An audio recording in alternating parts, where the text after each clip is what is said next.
Hello friends, সবাইকে good morning. তো দেখো আজকে একটা স্পেশাল চা খাবো। এটা চাটা হচ্ছে হলুদ দিয়ে লেবু চা। তো তোমরা সবাই এমনি লেবু চা খাও, তো আজকের আমরা একটু অন্যরকম চা খাবো। আমরা খাই এরকম চা, তো সেটাই আপনাদের সাথে শেয়ার করছি। তো দেখো এখানে দেখো আমি হলুদটাকে ঘষে নিয়েছি।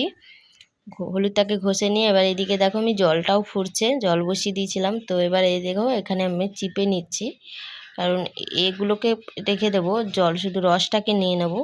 নেওয়ার পরে দেখো এখানে আমি লেবু দিয়ে দিচ্ছি।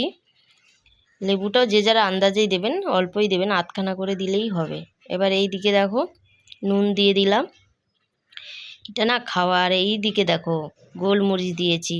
কেন গোলমরিচটা কেন দেওয়া হয় বলো তো? যাতে মানে হলুদের গুণটা আরও বাড়িয়ে দেয়। আর এটা খাওয়া না খুব ভালো, লিভারের পক্ষেও খুব ভালো, শরীরের জন্য খুব ভালো, ঠান্ডা লাগে না। তো যাই হোক, এই ছিল আমার একটা ছোট্ট চা। তো তোমাদের কেমন লাগলো অবশ্যই কমেন্ট করে জানাও। দেখা হচ্ছে পরের ভিডিও।